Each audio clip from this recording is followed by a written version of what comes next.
Aloha and good evening, everyone. It's Tuesday night. It's time for Tuning Up with Iggy and Dave.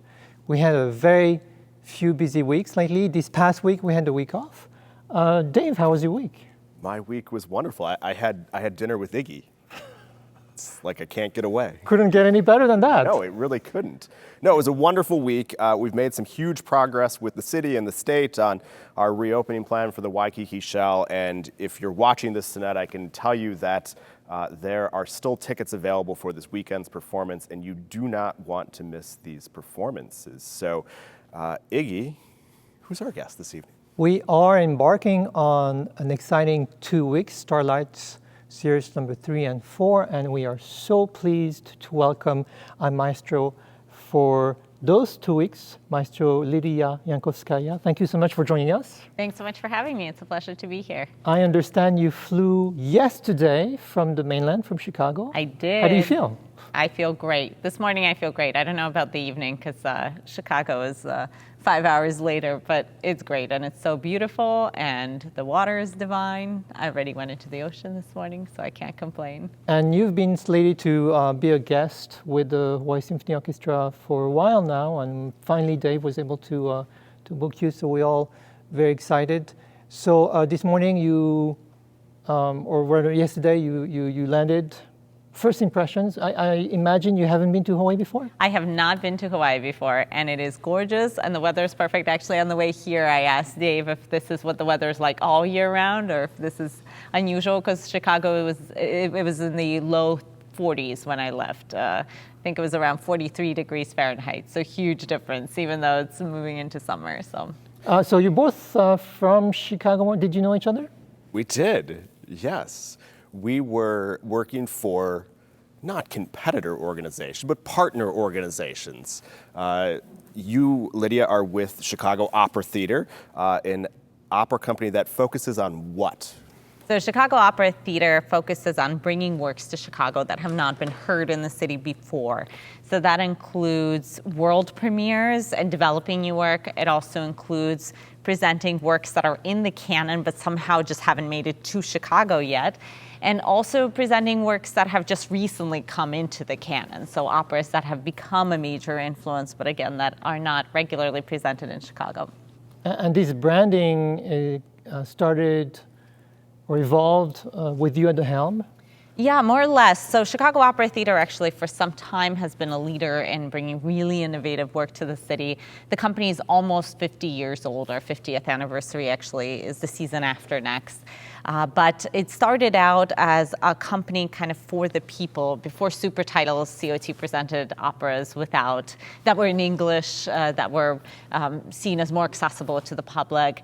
It also did a lot of new work and was instrumental in developing new work, did a ton of Chicago premieres throughout its history. It's over 100, I can't remember the exact number.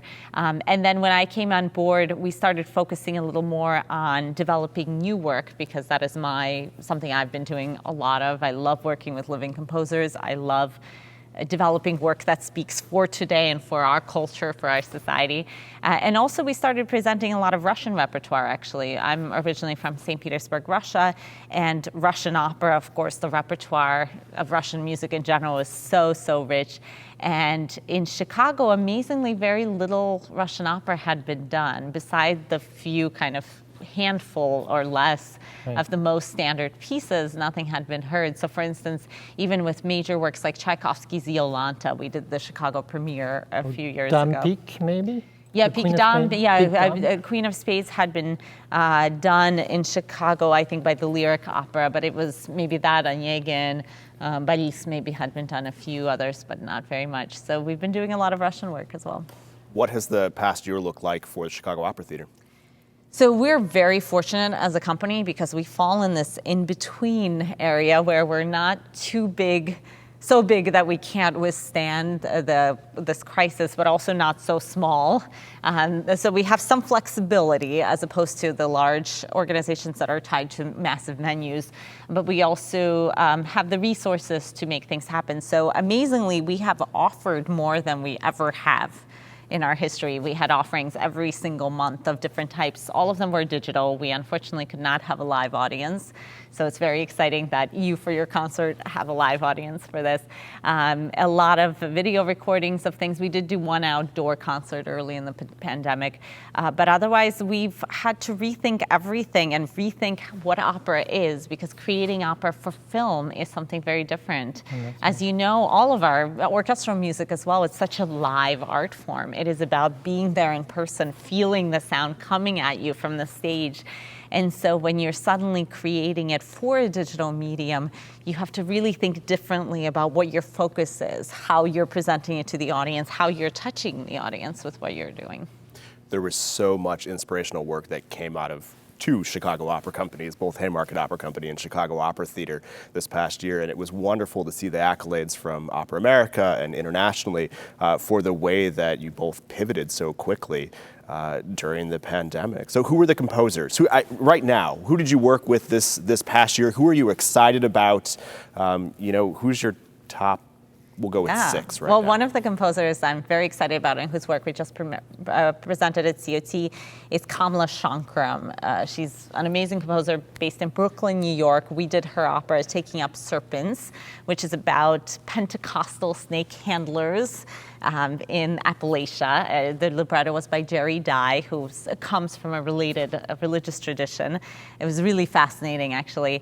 But Kamala takes all of these different sound worlds into her work, and the orchestra actually included electric guitar and whirly tubes, which are basically plastic tubes that create the overtone series, and a waterphone, which is this giant percussion instrument that you fill with water and then bow the metal of kind of spikes on it with a bow. Really fascinating. So that was one of the pieces we did that I absolutely love. We also, next season, we're in the middle of developing a new opera by a composer named Erilyn Wallen, whose work I also adore. I've known Erilyn for many years. She's based in Britain, in London, but also she owns half a lighthouse in Scotland and spends a lot of time there. But she has written a great deal of symphonic music, has collaborated a lot with the BBC and other organizations in Britain, but also has written almost 20 operas, I think, and they just haven't been presented widely in the States, but absolutely should be, and her music is incredible. So we're doing an opera by her with librettist Deborah Brevoort soon. So. Wonderful. Well, I hope you don't mind, we're going to leave the drama of opera aside because there's no drama in the symphonic world. Tell us about the program that we're presenting this week with the Hawaii Symphony. Well, speaking of living composers, one of the composers, which I know you've spoken about on this show too, and spoken to on this show, is Michael Fumai, whose music, I'd known his name, but I didn't really know his work until you alerted me to it when we were programming this concert. And I absolutely love Michael's work. He has such a range of different pieces. The orchestrations are so colorful and exciting. And I am especially excited about the work we're doing on this concert, which is Full Metal. It's inspired by Full Metal Alchemist, the anime series.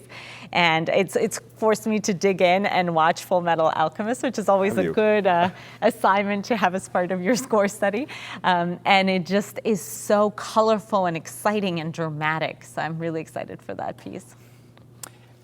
Before we get to the rest of the program, we should mention that I think we may have viewers from the League of American Orchestras. Yes, so absolutely. We want to say welcome all of you. And the beautiful scenery that you see is the Hawaii Theater Center. So we want to also give a great shout out to Greg Dunn, the CEO of HTC, the Hawaii Theater Center. You mentioned, Dave, that we've been performing outside this summer. That's been taking you 14, 15 months of work, and we are performing this summer at the Waikiki Shell. And since we're still within the League of American Orchestras, I just wanted to give a shout out to our artistic advisor, Joanne Felletta, who obviously, of course, she's the music director of the Buffalo, but she's been very involved with the Hawaii Symphony Orchestra in our process through the pandemic. She's been with us physically before this situation, but very much involved with you, Dave. So a shout out to all those great people. Before we get to the rest of the program, you mentioned that you actually were born in Russia, in St. Petersburg. Tell us about this clash of civilization, or I don't know, maybe you were too young when you moved to the US, but These clash of mean, cultures. when I left St. Petersburg also, it was in the 90s. It was right in the middle of the Reconstruction.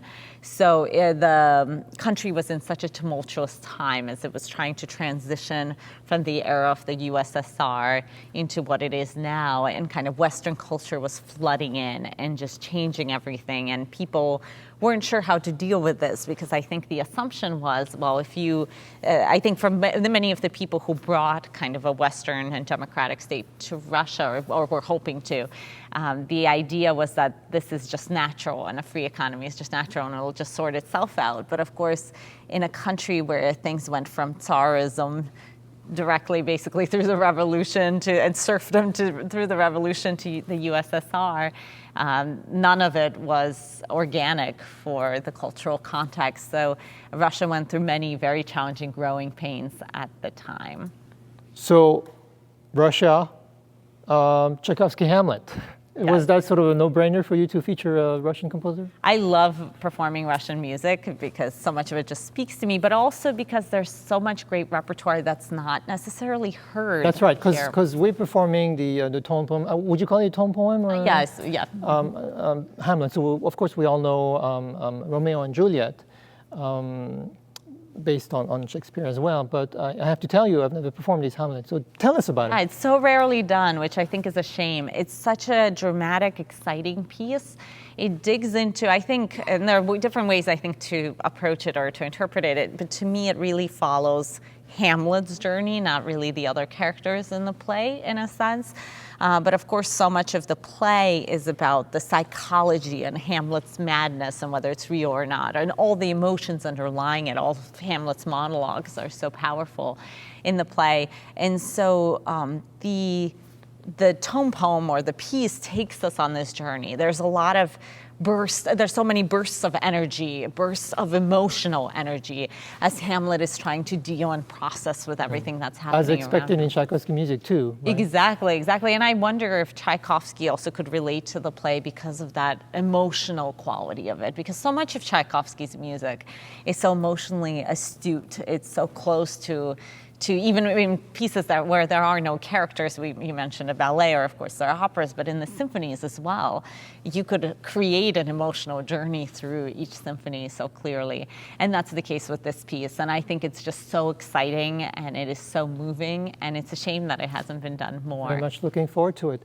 I was in St. Petersburg a long time ago, and it was beautiful, and I was in a bus, and it seemed like every corner I would see a ballet school with little girls and boys, in their tutu or ballet outfit. Did your parents make you do ballet, or did you actually go into sports? This is a really funny question, because I did do ballet as a kid, and I got kicked out at the tender age of 5. I was kicked out of ballet school because I couldn't do it as well as it was expected. I started at age 3, and I still remember my audition to do ballet. I had to go into this guy's office with my mom, and they checked how flexible I was, how good my sense of rhythm and musicality was. So those things I did well, and I was just barely flexible enough and kind of didn't totally have 2 left feet. So they decided to take me, and every day in our ballet rehearsals, and we had multiple days a week, all the kids, we had little notebooks, and we had to come up to the teacher at the end and get a grade, and I always got C's because I couldn't do the bar exercises well enough. So at the age of 5, after stepping out of turn in a recital, which I also remember very vividly, and what that felt like, I got kicked out of the ballet program, and thank God, because I went into music instead, and it worked out very well.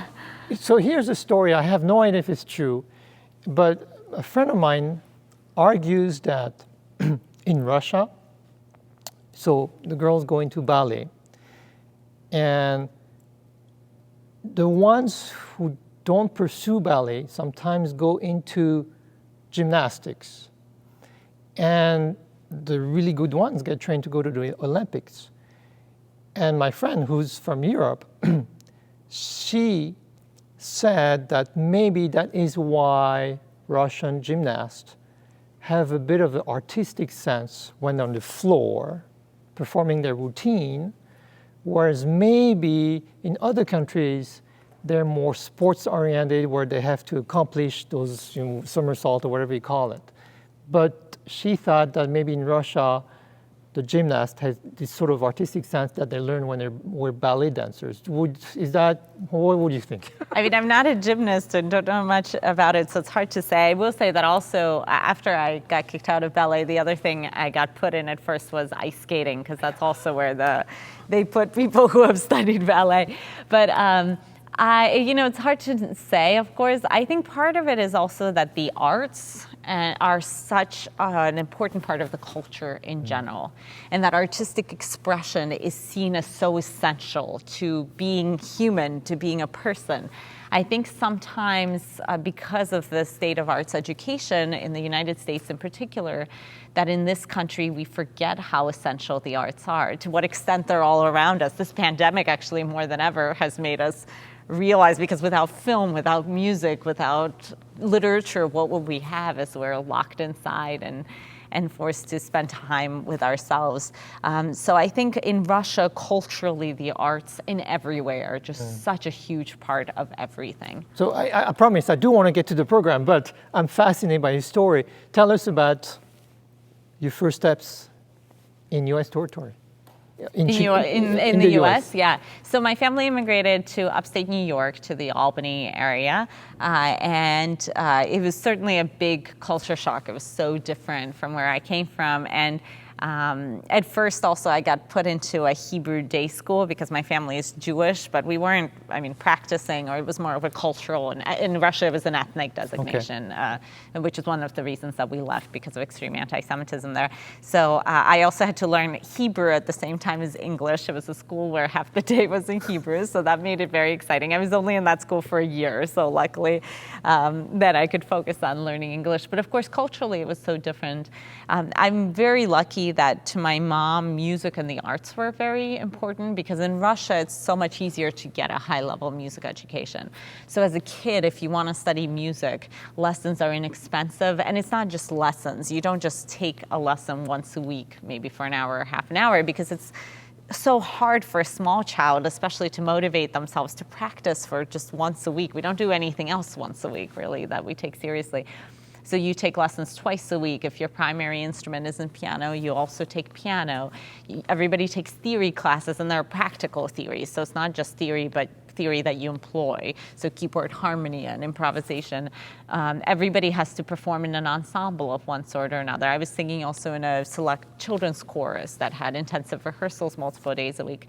So I was very lucky when we came to the United States that I was supported by my family, that I ended up continuing to study piano very seriously, and I ended up in a school that was a public school but had an enormous music program that was on a very, very high level. So I was lucky to continue to pursue music here. Great. So from piano to the podium, what was the journey? Well, so as a kid, I played piano, but I also played violin, and I played violin in youth orchestras, and I sang in all the choirs, and so I ended up accompanying choirs all the time, which also meant leading rehearsals or sectionals. And then one time with my youth orchestra, I won a competition, a concerto competition as a pianist. I was actually, I think, the same age or about the same age as our soloist for this program, which we'll come back to. But I won a concerto competition with a Mozart piano concerto. And I was very lucky to have a conductor in that orchestra who said to me, well, you have some experience leading things from the piano. And during Mozart's time, this would have been led from the piano, not from a conductor's podium. So why don't you lead some rehearsals? And so I, of course, didn't know what I was doing, but I kind of led some rehearsals. And he saw that I really enjoyed this, and it came naturally to me. So again, he came up to me. I would have never thought to ask, and said, this seems to work well for you. Do you want to conduct something at our next concert? We're doing Dvorak's 7th Symphony. Do you want to do a movement? So I ended up doing a movement of Dvorak's 7. And again, even then, I was lucky to have real support because, again, I had no idea what I was doing. So not only did I have multiple teachers who gave me lessons and showed me what it meant kind of to conduct, but also he gave me extra time. He arranged extra sectionals with the orchestra. And I was lucky to have colleagues or friends who were supportive enough to do this with me and to go along with it, and that was my first experience. And then I kept conducting through college. I wasn't sure, I didn't know at that point that's what I wanted to go into, but that was what I spent my time on when I could. And I studied piano and voice in college, and also played a little violin for part of it, but mostly conducted and studied conducting, and ended up going to graduate school for conducting, and here I am now. A great knowledge of many instruments, which is a perfect vehicle to Some instruments, at least. conductor. So you're based in Chicago.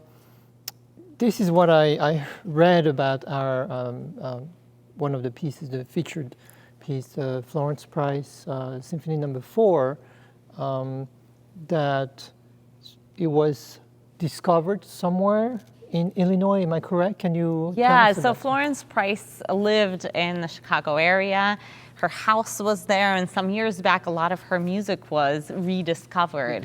Her works were performed by the Chicago Symphony, and she was very prominent in her day. She's not originally from Chicago, is she? You know, I don't know where she's from originally. I'm not sure. I know that she spent a lot of time in Chicago, and I know she had a relationship with the CSO. Okay. But Florence Price, I mean, it's incredible, especially during that time, in the middle of the kind of early to mid part of the 20th century, for an African-American woman to be performed regularly and to have this relationship with the Chicago Symphony Orchestra. And it was no mistake. It was because she was an incredible composer, and she, I mean, was leaps and bounds beyond everybody, and had to, of course, prove herself in order to be at this position at that time, which makes her incredibly inspiring to me, I find. And this work is really, really beautiful. It has not been performed widely. It wasn't published until very, very recently.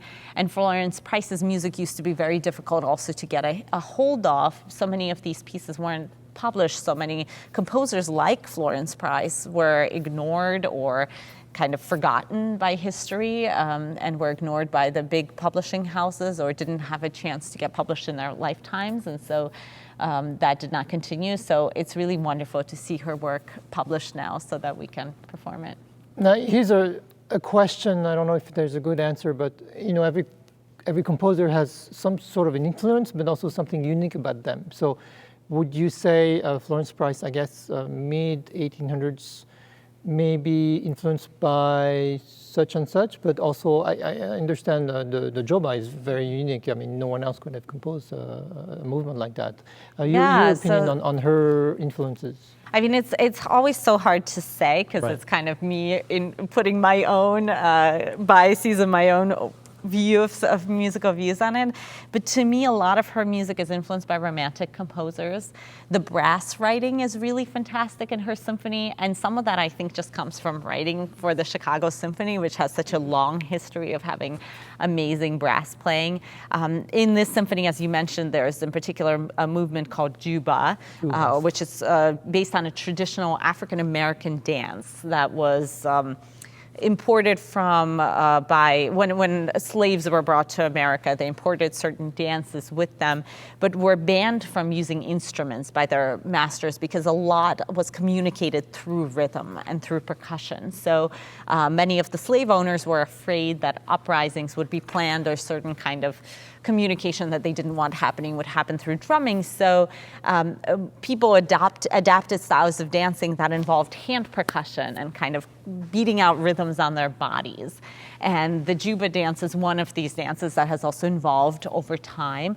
But what's interesting about that particular movement is that dance also has served a purpose of saying the unspoken, of basically for people to speak amongst themselves about their frustrations with the way that they're being oppressed, even if they can't do so publicly. So it's kind of an unspoken way to demonstrate one's anger at their position in the world. And so it's fascinating that Florence Price chose to set that. And I wonder to what extent the people hearing the symphony were aware of that message underneath it, to what extent Florence Price herself was thinking about making a statement or not, or was she just using the rhythmic and the musical language of the dance? Certainly she would have been aware of it, at least to some extent. And also to what extent she was bold enough to do this, also because this was her fourth symphony and she was already fairly established. I wish we had a chance to go back and speak to her about all of that. So my understanding is this manuscript was discovered back in 2009, so You know, as an orchestra musician, I'm looking forward to perform her music, and we of course need all the publishers to make the parts very clear. You and I had some talks about the clarity of between the woodwinds and the string players. So very much looking forward to this week with this new program. Two pieces that I'm very familiar with, that Dave is more familiar with, but I believe this is going to be your first time, two treasures of Hawaiian music. One is, of course, the song of farewell that you hear many times, Aloha Oe, but the other one is Hawai'i Aloha, which at some point was being considered as a state anthem, but now it's Hawaii Pono'i. But anyway, Dave, we have two special guests for those two songs. Yes, Raiatea Helm is joining us on as a vocalist, and our dear friend Kanoe Miller will be joining us for hula on those as well. Kanoe was a guest on our show earlier in, I don't know, it must have been episode 20 or so at that point. You know, well known for being at the Halakulani night after night there at House Without a Key. Right. And thrilled to have her on the stage of the Waikiki Shell with us. And, you know, I think when we were talking about this program, when we had the opportunity to perform this for the League of American Orchestras, the conversation went such that, you know, for us to showcase Hawaii, and to showcase this community, one that over the past 15 months I've gotten to know a little bit of, but there's so much history of the music of the Queen and the music of Hawaii that I hope that we can share not only with the League of American Orchestras, but all of our colleagues performing elsewhere, this rich musical history that is truly unique to us. So that was the story behind those two pieces getting added to the program here. That's right. We don't just want to offer some vignettes, but speaking of Kanoe Miller, wonderful hula dancer, and my understanding there's sort of two forms of hula dancing. There's the more traditional one, and then there's the one that's more slightly more contemporary, when you have more Western music influences. But in my understanding, Lidiya, you get the royal treatment, you get the, so to speak, you get to perform the arrangements of Michael Thomas Fumai. Have you been, I'm sure you've been in communication with him. Has he, I'm sure you've talked to him about Full Metal. Has he also told you a few things about those Hawaiian arrangements? Oh, of course, yeah. Well, for these pieces in particular, I was actually most worried about this part of the program, even though it's the shortest in some ways, and of course it's the one that the orchestra and our soloists are so familiar with.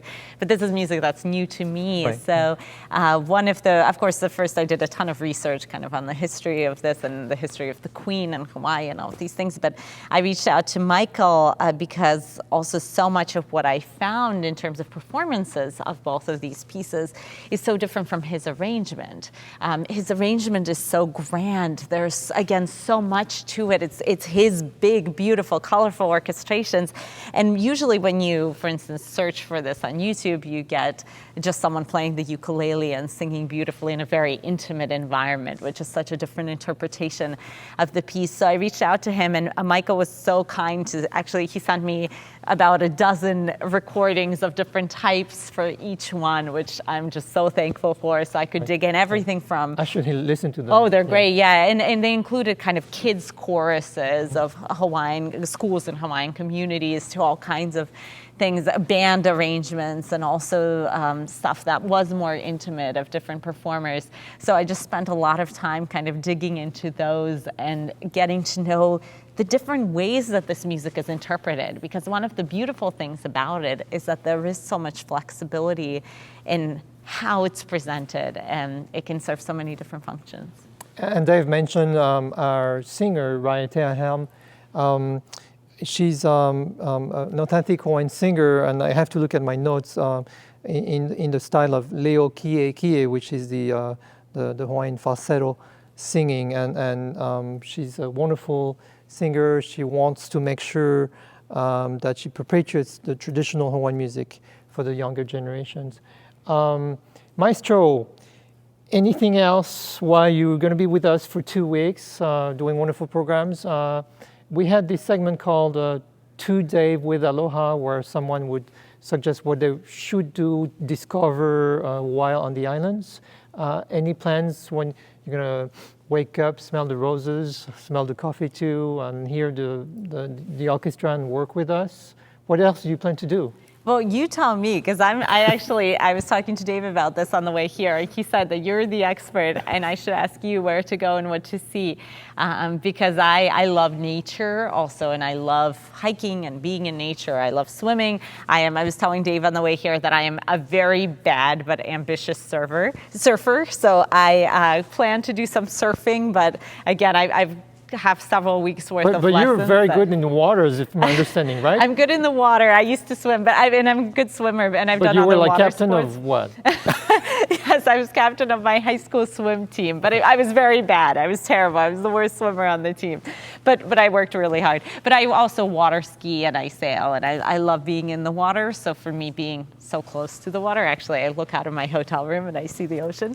So that's exciting. So I'm gonna try to find a spot to attempt surfing and do a lot of falling off the board, and I'm gonna look for some good hikes. So if you have recommendations, and of course the food, because there's nothing I like more than raw fish and fresh fruit, and I hear you have a lot of both here. So, and Chicago, we do have some lake fish, but it's not quite the same. So lake fish, like you go in Lake Michigan and you fish. Yeah, whatever comes out, you eat it. Well, my local farmers market sells some Lake Michigan fish. Some of it is quite good, or other Great Lakes. I think a lot of it is Lake Superior, I think. You want to go offshore. Offshore, yeah, offshore. But Lake Michigan actually now is quite clean, but that's a whole other story. But the water there is a lot colder than here. Right. So I am very excited to be in the water and to be outdoors when we're not in rehearsal. That's right. There are so many ways to discover the place you are. You hopefully you'll listen to our orchestra and you'll find more things about Hawaii through the Hawaii Symphony Orchestra. Sure. Through the food, the Pacific Island flavors. So many different ways to find more treasures about our islands. Well, and I'm interested in learning about the history also of Hawaii. As on the mainland, unfortunately, we learned so little about the history of Hawaii, beside kind of Pearl Harbor, which is such a great tragedy, but other than that. So it's been interesting even studying these pieces, and before coming here, digging into and understanding how Hawaii came to be a state, and the culture and kind of the richness and depth of this culture. So I'm hoping to learn at least a tiny little bit while I'm here. Well, we are thrilled to have you here for these performances the next 2 weeks. And to our audience at home, please join us at the Waikiki Shell this Friday, Saturday, and Sunday at 7 p.m. Tickets are available, both individual tickets and pod seating. So we look forward to seeing you there. And for our friends and colleagues across the world, tuning in for the League of American Orchestras performance on June 17th at 7:30 p.m. Eastern Time. Welcome to Hawaii, and we look forward to seeing you here and look forward to perpetuating this rich history of music here in Hawaii for all to enjoy throughout our industry. So thank you, Lidiya. Thank you, Iggy. Always nice to spend a Tuesday evening with you. And yeah, wonderful. Thanks so much. Thank you both, and I look forward to seeing you tonight at rehearsal. Aloha.